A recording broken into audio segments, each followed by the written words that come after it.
Hello there guys, and welcome back to a brand new series here on Josh and Tom's Football Games Room.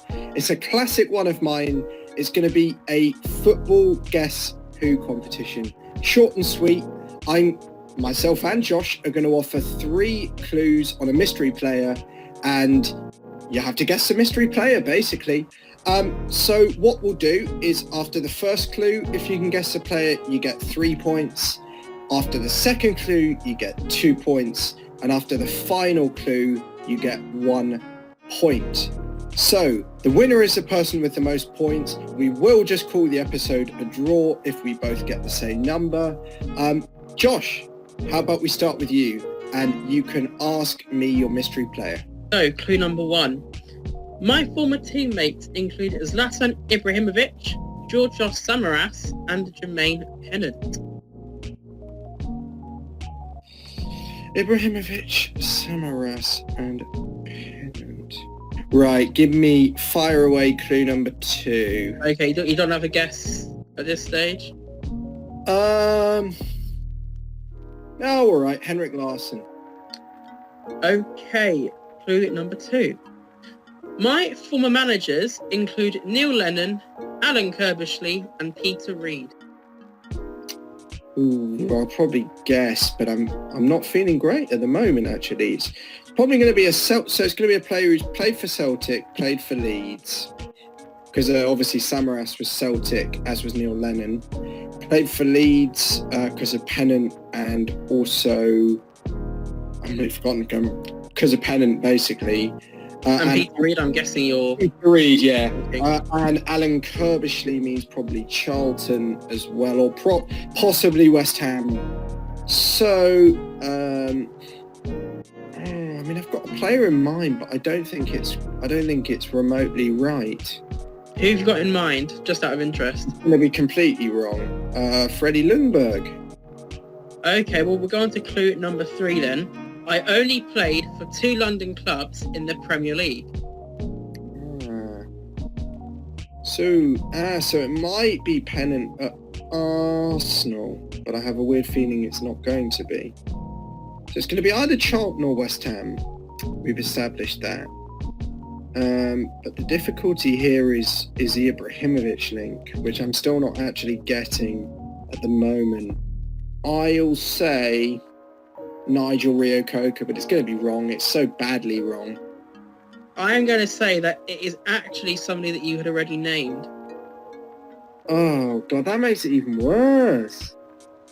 It's not Nigel Reo-Coker. No. Oh, so it's probably... And if I tell you that he played with Zlatan Ibrahimovic for Sweden, he played with Georgios Samaras at Celtic and Jermaine Pennant at Arsenal, that was correct. It's Ljungberg, Managed by Neil Lennon at Celtic, managed by Alan Kirbishley at West Ham, managed by Peter Reid for Mumbai. There's no Leeds connection at all. Oh, God. And the London clubs are Arsenal and West Ham. It's Ljungberg. Correct. Yeah. Oh, no. Oh, that is so annoying. I just didn't think... if only I'd got the Peter Reid link, I'd have been a lot more confident with the... with Ljungberg, but I thought Peter Reid, no. Oh, bloomin' Indian Super League. What is it good for? So your three clues, and basically it doesn't matter after which clue you get it. If you get him, you win. Yeah. So your first clue is, I've played alongside Sean Dyche, Aaron Lennon, and Ander Herrera. Apart from some obscure club like Tranmere or something, I couldn't even name you a club that Sean Dyche played for. So we're working with Aaron Lennon, who from memory has played for Leeds, Spurs, Everton, Burnley and obviously England. And Ana Herrera, who played for, unless he played for someone before Bilbao United and PSG. All right, let's move on to clue number 2. Sure you don't want to give me an answer? I have absolutely nobody in mind, so yeah. Okay. I've played for 9 clubs that have been in the Premier League since its inception, but not all necessarily when I was there. Right. That doesn't help. He wasn't a one-club man or anything like that. No. This is the problem I have. If he played with Sean Dyche, he must be quite old. But if he played with Ander Herrera especially, he can't be that old. Because Bill Bell don't tend to take players that aren't from the Basque country. Right, let's have clue number 3. I've actually got no names at all. So clue number 3, I can count 2 community shields amongst my honours in English football, and I've never won the Premier League. Okay, so he's either finished second in the league or he's won the FA Cup. So having played with Sean Dyche is a bit that's bothering me. Couldn't name a single club that Sean Dyche played for, so that doesn't help me at all. Sean Dyche's never played in the Premier League, I'm pretty confident about that. I don't know, just tell me, I haven't got a clue. You sure? Positive. Oh, I'm going to do what you did for me though and get it out of you. It was one of the players who was in your clues earlier in the episode to me. What, Jermaine Pennant? So fun! Jermaine Pennant? It was Jermaine Pennant. Where did he play with Sean Dyche? Watford. Oh. Dyche Didn't even know either of them played for Watford. Well, I think it was a loan. But yeah, that means that after the first episode of Guess Who, it's been a scoreless draw. I was fighting for the 0-0 throughout the episode. I actually didn't think you'd get it. I thought you'd get him probably after 2 or 3. I definitely thought I would not be coming out of this with a scoreless draw. So I'm very happy indeed. We're going to see you soon for another episode of Guess Who on the Football Games Room.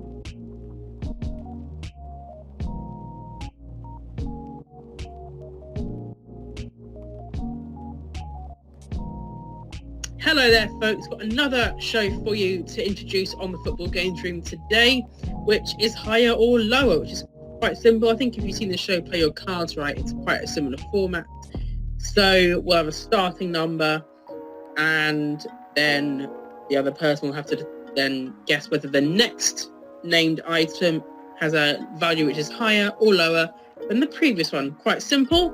Let's get straight into it then. So, Tom, I'll start by asking you. So the theme is the all-time Premier League table. Ooh. And our starter is Aston Villa, who are in 9th. Okay. And these stats obviously current at the time of recording. So any change, I don't think there's going to be any football played for the next few months, so there won't be many changes there for the time being. So, your first one then is Newcastle United. Are they higher or lower in the all-time Premier League table than Aston Villa? Well, that's tough because obviously Newcastle played less. They've had 3 or 4 less seasons. But they have had obviously the 2 years they came second, but obviously Villa had the year they came second as well. But obviously actually also Villa had that time they were regularly getting Europe, but also so did Newcastle. So it's tough. I'm going to say Newcastle were lower. Actually, one place higher in 8th. Your logic was pretty much spot on actually. Obviously Villa being relegated in 2016, not getting back until this season. Newcastle went in the first season, went down in 2009, came back straight away. But yeah, you're absolutely right. So next one then, Newcastle in 8th. Your next one is Manchester City. Ooh. Again, City is such a weird one because as I say, they've not been there the whole time and they've only got money recently. But now they've had Centurions and then they had the 96, 97 point season that they had last year. I'm going to go lower. Higher again by one place in 7th, just above Newcastle. I'm getting the logic right. Oh. Number 3, Blackburn Rovers.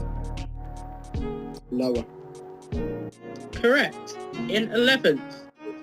Number 4, Leeds United. Are they higher or lower than Blackburn Rovers in the all-time Premier League table? Lower. Correct again in 13th. Not been in the Premier League since 2004, and obviously the coronavirus preventing a potential return. Next up then we have Crystal Palace. Higher or lower in the all-time Premier League table than Leeds? I think this will be a one-place job. This is a one-place job again because of... I'll go lower again. You are correct. It's actually 6 places below in 19th. Oh, okay. More He than picked that. up some pacing coming towards the end as we come to our final one, which is West Bromwich Albion. Oh, now they've been in roughly the same number of seasons as Palace. So, honestly, all I'll say is West Brom did have that year where under Steve Clarke, where they must have picked up a buff. Yeah, rookie season actually, wasn't it? But was it 13, 14, I think. 14 or around 12, 13, around that time? Oh, cool. Now this is literally like drawing straws. It could be one or the other. I'll go higher. Actually lower by 1 place. I mean, it could. 20th. So you got 3 points there out of a possible 6. So half marks there, not bad at all. I'll take it. All the lowers, I think all the lowers I got right, and all the highs. Apart from West Brom. Apart from West Brom, of course. Yeah. So 3 to beat, and you'll be interested to know it's a club I know you've got a lot of love lost for. Aston Villa's transfer fees. Good God. This is all players brought in rather than taken out. And your base player is going to be Jordan Ayew, who they brought in 2015 for £10.8 million. Right, okay. This is going to be complete guesswork. Number 1 for you is Stilian Petrov, Oof. who they bought in 2006. I have a gut feeling they didn't spend that much money on him, so I'm going to go for lower. And you're right. It wasn't that much lower, though. It was only 9 million. So Okay. it's still a pretty hefty sum for that time, 2006. Question 2, number 2, let's see. Stan Collymore, 1996. Wow. 7, in fact.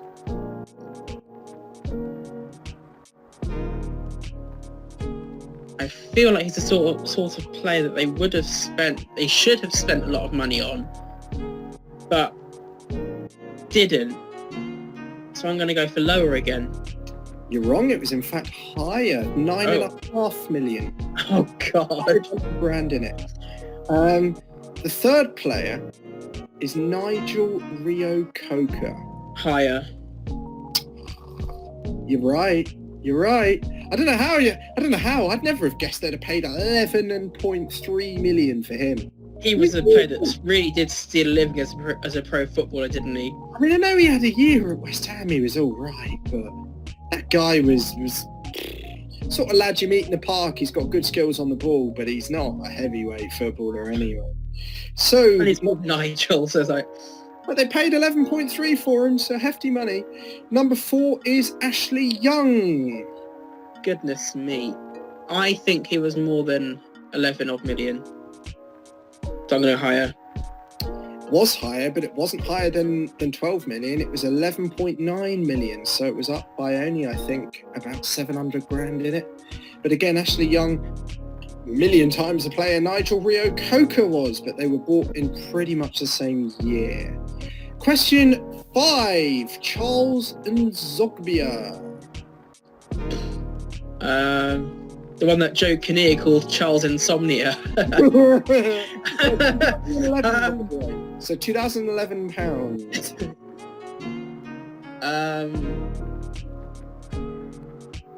Again, I can see him being the sort of player that shouldn't have been worth a lot of money, but was, so I'm going to go for higher. No, it was actually lower. Thank God for that. Thank goodness, because then that guy was terrible. There's some sanity in football. And the final one is he's a bit of a cult hero for them, actually. Juan Pablo Angel. I had a feeling he might crop up. How much was I forgot his name now. What is his name? And Zogbia was 9.7. They got Angel in 2000. Just for context. 9.7. You need this to win, by the way, because it's I do. Surely. In 2000, was it 2001 they signed him? No, 2000. 2000. Surely this unknown Colombian, they wouldn't have signed for that much money. I'm going to go for lower. It was actually higher. They spent nearly 13 million on Angel. How is he the most expensive out of all of those? Especially for 2000. That's a joke. It's the biggest jump in price as well, because as I say, it was nearly 13 million. That does surprise me. Wow. So another draw.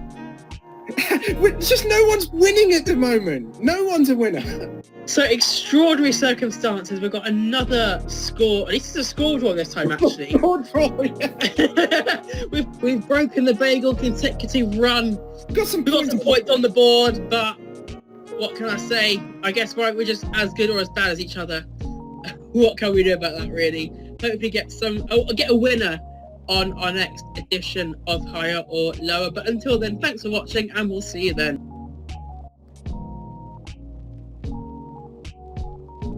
Hello there folks, and welcome to the Football Games Room. I'm Josh, and seeing as we're launching on April Fool's Day, today's topical team sheet is the Premier League April Fool's 11. Just to clarify, this is a squad of players who've been absolutely moronic in some way, whether that's on the pitch or in some rather hilarious cases, off it too. Starting off then with the goalkeeper. After going through the classic contenders like Massimo Taibbi and Roy Carroll, I've actually gone for another former United keeper, Mark Bosnich, who's taken the number one shirt in this team thanks to his sacking from Chelsea after failing a drugs test, getting banned from football for 9 months, and then developing a $5,000 a week cocaine addiction, which is what I call going out on a high. On then to the defence, the first of whom is another player whose inclusion is thanks to a drugs test, though not through failing one, but missing one. Of course, it's Rio Ferdinand, who was banned for 8 months after, in his own words, forgetting about the test because he was moving house and then opted to go shopping in Manchester instead. The next defender is Sol Campbell, who's in here, well, for many reasons really. From claiming he was never England captain because he's black, despite having taken the armband for a match in 1998 and again in 2005, to his legendary stint at Notts County, where he spectacularly quit 1 game into his 5-year contract at Meadow Lane. And the less said about his attempts to run as the Conservative candidate for London Mayor in 2016, the better. Rounding off the defence is another former Arsenal and Spurs defender, William Gallas, who, according to his first English club Chelsea, threatened to score own goals unless they let him leave, which I have to say I would have loved to have seen. Then, after getting his move to Arsenal, he had many mindless moments, most notably his strop after James McFadden equalised for Birmingham against the Gunners with a last-minute penalty in the same match, which saw his teammate Eduardo suffer a wince-worthy broken leg, and then being stripped of the Arsenal captaincy some 3 months after getting it, after criticising his teammates in an interview. I think it's best to group the first 2 midfielders together, given how they're in this squad for fighting each other on the pitch, despite playing for the same team. Kieran Dyer and Lee Bowyer both saw red, in pretty much every way possible. With the Magpies already down to 10 men against Aston Villa, Bowyer then accused Dyer of deliberately not passing to him, but instead of just ignoring his teammate, Dyer responded by saying, "The reason I don't pass to you is because you're shit, basically." And in the following scenes, which wouldn't have looked at a post in 50 Shades of Grey, Dyer was probably wishing that someone had reminded him of Bowyer's 2 previous convictions for a fray. Alongside Bowyer in the middle is of course Liverpool's Stevie G, who gave all fans, except perhaps his own, the fairy tale end to the 13-14 season. After beating title rivals Man City with just 4 games to go, Gerrard proceeded to gather his teammates around him in one of the falsiest demonstrations of leadership I've ever seen, bellowing in his strong Scouse tones, "This does not slip now." Well, fast forward 2 weeks, and not only does our man Stevie slip, putting Chelsea's Demba Ba through on goal to score, but so do Liverpool's chances of winning their first Premier League title, with the 27th of April forever being known as Demba Day. The final midfielder is another Scouser, who's had so many chances and stints in jail, you'd think he was playing Monopoly. Joey Barton was also nearly fired by Man City after stubbing a lit cigar in the eye of youth player Jamie Tandy, broke a pedestrian's leg whilst driving at 2 a.m, and was sent home from a pre-season tour of Thailand after assaulting a 15-year-old Everton supporter, and even then, City rejected his transfer request. Most recently, he was banned from football for 18 months after admitting to an FA betting charge, and that's without mentioning the press conference he conducted in France, a unique combination of French and Scouse, during his loan at Marseille. Kicking off the attack is arguably the biggest fool of the lot, Mario Balotelli. Why always me, he asked. Well, I'm sure setting his house on fire by letting off a firework indoors before being unveiled as Greater Manchester's ambassador for firework safety, throwing darts at a youth team player during training, being unable to put a training bib on by himself, having a training ground bust up with Roberto Mancini, and the small matter of scoring 1 goal in 2 years at Liverpool probably has a lot to do with it. The second striker is Adrian Mutu, who, like Bosnich, was sacked by Chelsea after failing a drugs test, with the Romanian being banned for 7 months during the 04-05 season after testing positive for cocaine use. And for any of the FIFA players among you, the name Andre Mergu may ring a bell or two. Well, that was the name used for Mutu by EA Sports, since he'd also been excluded from FIFPro, the International Federation of Professional Footballers, and therefore couldn't be licensed, which must also mean that his name on pairs remained unchanged. The final player in the starting 11 is the Italian maverick Paolo Di Canio, included purely for one of my favourite moments in football history. After being sent off for Sheffield Wednesday in a match against Arsenal, Di Canio then proceeds, in a rather passionate rage, to shove referee Paul Alcock to the ground, leaving him red-carded and with an 11-match ban. The manager, I feel, was a pretty easy choice. Malky Mackay was embroiled in the sort of texting scandal that would have had the news of the world foaming at the mouth. Following his dismissal by Cardiff City, the then-named Red Dragons subsequently alleged to the FA that Mackay had exchanged a series of racist, sexist and homophobic messages with sporting director Ian Moody. For obvious reasons, I'm not going to detail the messages here, but I can confirm that they can be found with a quick Google search. And finally, the subs bench. Goalkeeper Andy Marriott in there for his blunder during his time at Birmingham when he nonchalantly rolled the ball in front of him, unaware that Spurs striker Robbie Keane was right behind him.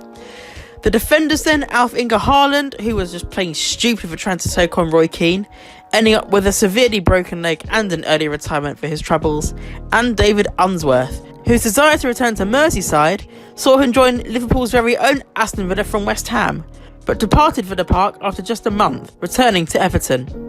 The midfield subs are Granit Xhaka, who told Arsenal fans to F off after being subbed off against Palace, before being stripped of the armband which he'd only had for a month, just 3 days later, and Owen Hargreaves, whose accusations of maltreatment aimed at the Manchester United medical team, coupled with his series of cringe-inducing videos showing his supposed physical prowess, saw Man City sign him as a last resort. His single PL appearance for the club was not enough to earn a winner's medal, and he was released soon after, never to play again. The sub-strikers, Pierre Van Hooijdonk and Carlos Tevez, are two players who went on self-imposed stroppy sabbaticals, insisting they'd never return, before performing U-turns that even my driving instructor would have been proud of. Well, that's all from me. I hope you've enjoyed reminiscing about some of the most hilarious moments of the Premier League era, and let me know in the comments below which players you would have included, or if you've got any suggestions for future episodes. And if you'd like to see more of our content, then make sure you hit that subscribe button.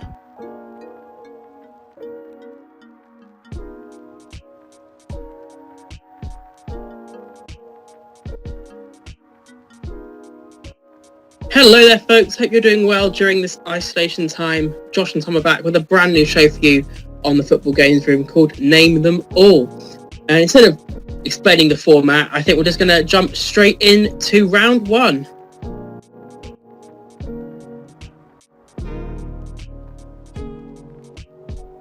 So for round number one, I am going to ask Tom to name, when you're ready, the 3 Premier League clubs sponsored by FX Pro. Watford. Correct. Fulham, Aston Villa. Correct. 3 points to you. As you'll see on screen, 15 seconds they're starting off this round because there will be 5 seconds per possible answer that I will give Tom, and Tom will then give to me. So, for example, if there's a round with 6 answers, obviously there'll be 30 seconds. So, very good there, Tom. 3 points. You kicking off our brand new show. Excellent. Very happy with that, Josh. So straight back to you, Josh. I'm going to ask you to name the 3 shirt sponsors for Norwich City since and including the 2004-05 season. Okay. So time starting now. Okay. So I've got Lotus and Aviva, and I cannot for the life of me think of their current shirt. So I'm going to have to just leave that and let the time run out. So I'll give you 2. In fact, I should have made it even clearer and said the home shirt sponsors, because actually it was Proton Cars on the home shirt and Lotus on the away shirt in 2004-05. But I will give you the point because I wasn't clear enough. It was Aviva for the 2 seasons they were up in between 2011 and 2013. The one you've missed, which was this season's shirt sponsor, Daffabet. Oh, God. Oh, well. And they've had 2 clubs in the past, Daffabet. So, after round 1, Tom takes a 3-2 lead.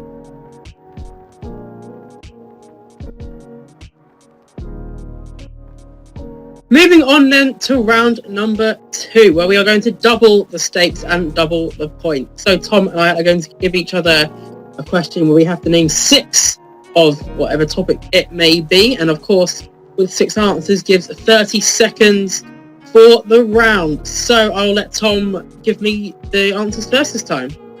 So, Josh, I want you to name the 6 Premier League teams that have made a UEFA Cup or Europa League final, starting now. Chelsea, Arsenal, Manchester United, Fulham, Liverpool, and Aston Villa. Is that final answers? You got 10 seconds. Another thing. No, I'll go for Tottenham Hotspur, actually. Okay, there we go. And your time is up. You got 5 out of 6. The one you didn't get was Steve McLaren's Middlesbrough, 2000. Oh, wow. But good showing, 5 out of 6. So you're on 7 points at the moment. Yes, I am. And coming over to you. So last round you gave me a question on shirt sponsors. This time it's your turn. And when I get the timer ready, I am going to ask you to name the 6 sponsors that Manchester City have had on their shirts, including sleeve sponsors, starting in 3, 2, 1. Nexen Tires, Etihad, Thomas Cook, First Advice. Right, 2 more. Now this was sort of 90s. I don't want to get one wrong now. Tell me when I've got like 5 left. Okay, you've got 8 seconds left at the moment. Nah, I'm not going to get it. I'm just going to stay at the 4. I'm going to stay at the 4. Okay. So that is time up. Thank you, my friend, for that. So you were spot on with the 4 that you named. Nexen Tire, obviously the current sleeve sponsor. Etihad, current main shirt sponsor. And then Thomas Cook and First Advice. The 2 you missed were Brother and Eidos. Oh, those 2 are classic. Oh, what a moron I am. I'm so angry. So I believe that puts us level on points. It does indeed. 7-7 going into round number 3.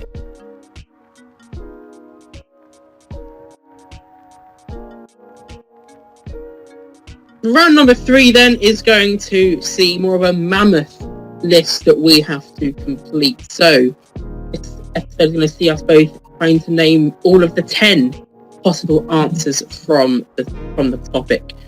So Tom, your task is going to be naming the 10 permanent Everton managers from the Premier League era, and that is going to be 50 seconds starting now. Mike Walker, David Moyes, Roberto Martinez, Marco Silva, Carlo Ancelotti, Sam Allardyce, of course, Walter Smith, Howard Kendall. I'm going to be annoyed now. Howard Kendall, and there's two more. 20 seconds left. 20 seconds.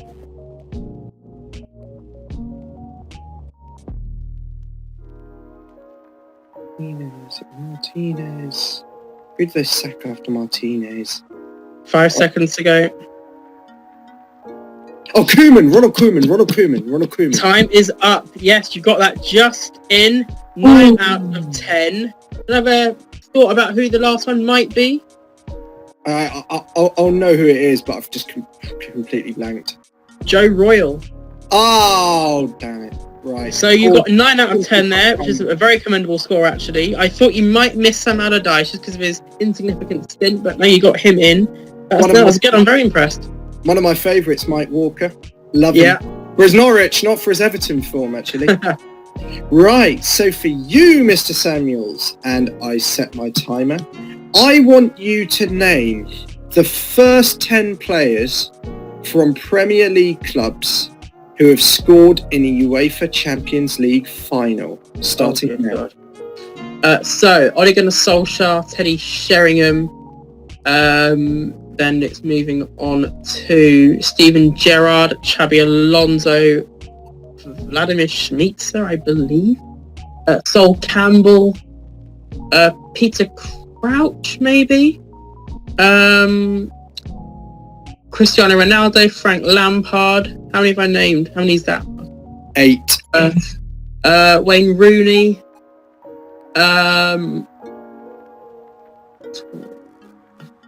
Didier Drogba. No, he's the 11th.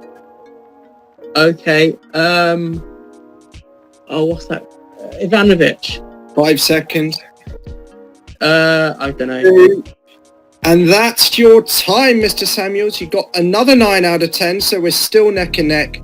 The one you missed was Dirk Kuyt in Athens. Oh, I didn't even know he scored in the 07 final.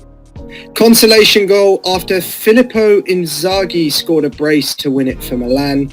Liverpool, I think Kuyt scored on the 88th minute to give Benitez's Liverpool the chance of an Istanbul 2.0, but they couldn't do it. And Ancelotti's Milan got their revenge. So that leaves us on 16 points apiece. And very interesting final round.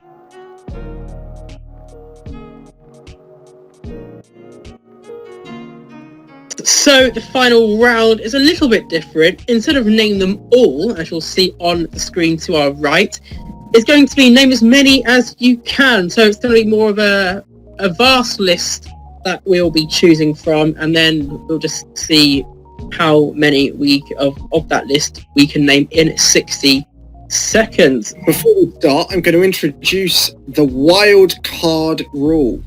And what this means is, and it's going to be important because the scores are neck and neck, if you wish, Mr. Samuels, you will be allowed to go for double points in this round on the proviso that any you get wrong, you'll lose 2 points. So would you like to accept the banker's offer? I'll do it. You're going to do it. So, it's going to be another one straight back at you, as you did with me earlier. You asked me to name Manchester City's current sleeve sponsor. My question for you, and you've got a minute to do it, is to name as many of the 20 Premier League club sleeves as you can, starting now. Hyundai. Yes. Cola. Visit Rwanda. Nexen Tire. Western Union.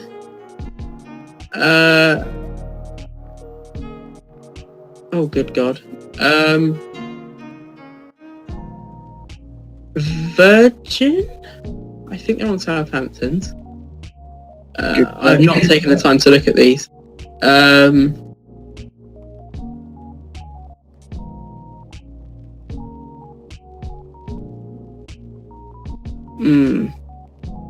You have got me here. That's right.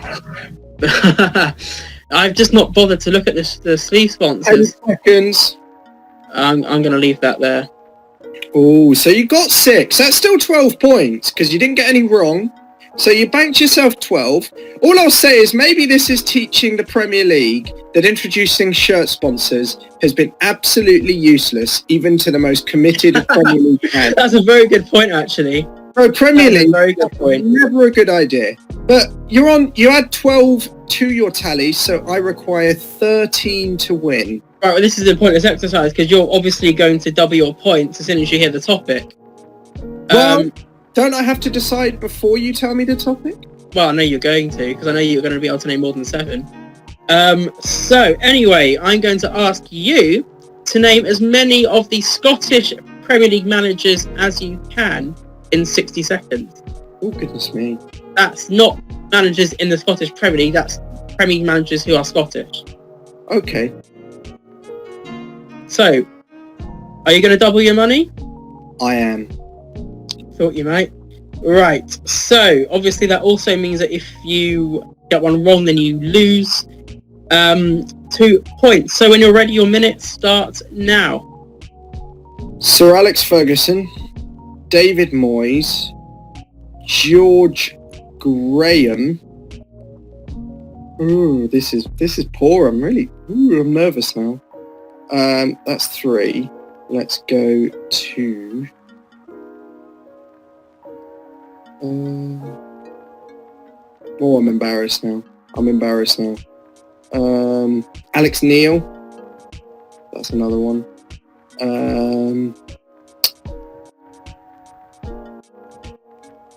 Walter Smith. 5.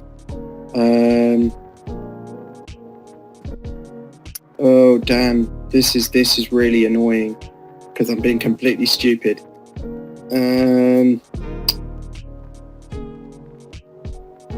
Gordon Strachan. 5 seconds. Steve Clark. Bastard. Just got it in there. You got the 7th one in there. Ooh, I was scared. Right, so we'll go to the full list then. You missed George Burley, Kenny Dalglish, Billy Davis, John Gorman, Alan Irvine, Jim Jeffries, Steve Keane, Paul Lambert, Malky Mackay, Mark McGee, Alex McLeish. If you can name the former Chelsea manager that's Scottish. Goodness me, I'm being completely airhead now. Was it Porterfield? Correct. Yeah. Bruce Rioch, Ricky Sabragia, Graham Souness, and Paul Sturrock. But that doesn't matter because you beat me by a single point. Do you want all the other shirt sponsors that you didn't name? No, you're all right. I somehow didn't think so. So, congratulations to you, Tom. You have defeated me. You take the lead 1-0 in terms of wins for Name Them All. We'll see you next time. Hey guys, welcome back to a brand new series on Josh and Tom's Football Games Room, where I'm going to take a look at 4 times where football in England has been cancelled for strange and different reasons.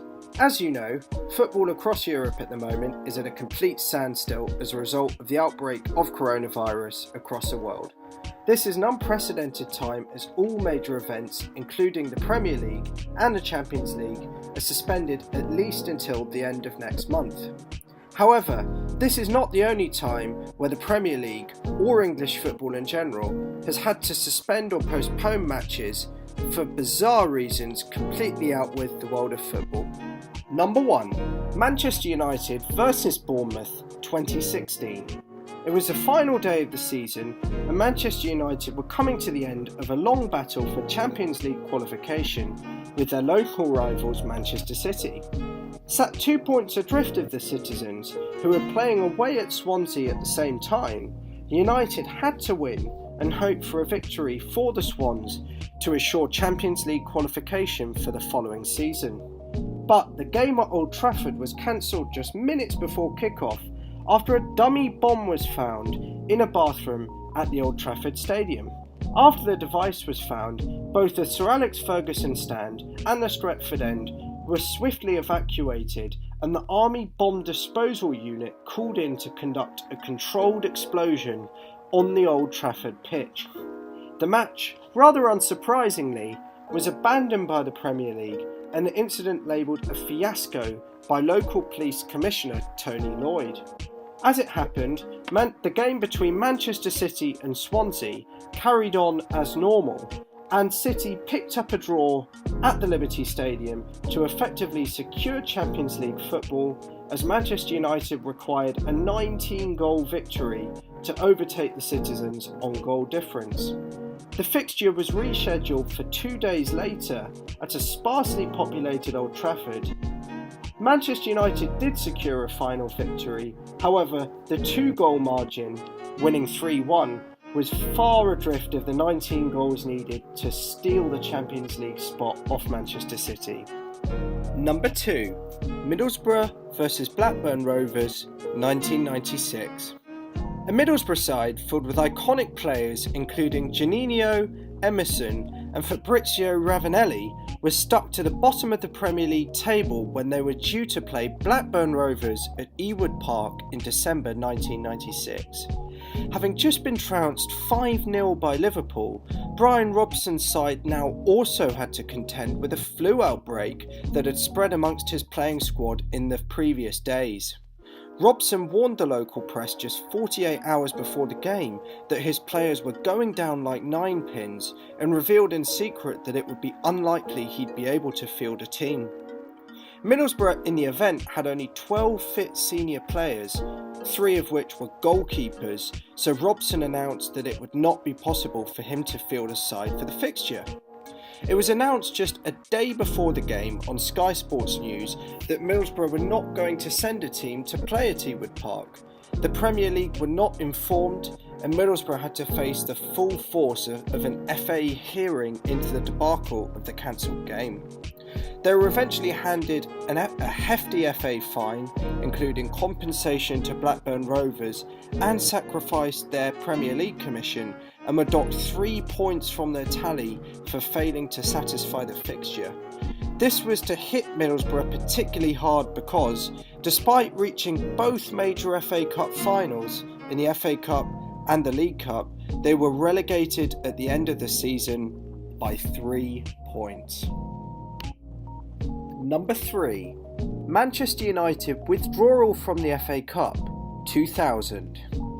Manchester United entered the 99-2000 season a uniquely honoured team. They were the first team in history to win the treble of the FA Cup, Premier League and Champions League titles in the same season. These honours, though, were to create scheduling difficulties the following season that resulted in their withdrawal from the FA Cup. United were invited to enter the Community Shield, UEFA Super Cup and the newly formed Club World Cup, which was to be an 8-team affair played in Brazil over a fortnight in January the next season. This was to provide a direct clash with the third round of the FA Cup, presenting both Manchester United and the FA with a unique dilemma. The FA Cup could not be rescheduled to allow United to play their tie afterwards, and the FA did not want United to withdraw from the Club World Cup as it would inevitably harm England's bid to host the 2006 World Cup. The government of the day, under Tony Blair, also encouraged United to play so that the England bid could be strengthened. As a result, United agreed to withdraw from the FA Cup, becoming the only champions to date to not defend their crown the following year.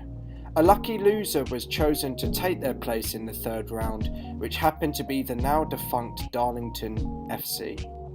As for United, they were knocked out in the group stage of the Club World Championship, losing to Brazilian side Vasco at the Maracanã Stadium.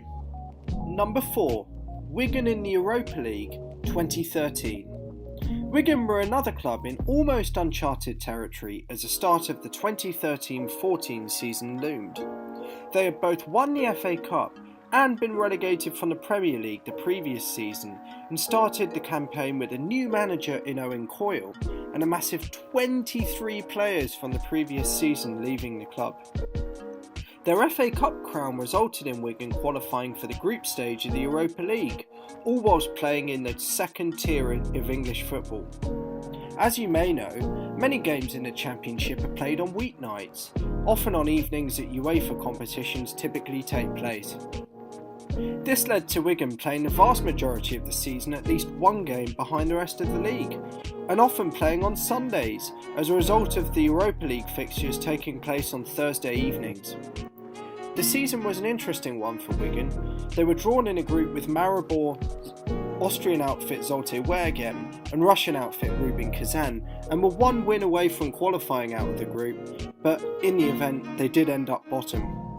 Possibly as a result of these European exploits, Owen Coyle was sacked in December for poor league form and replaced by German boss Uwe Rosler.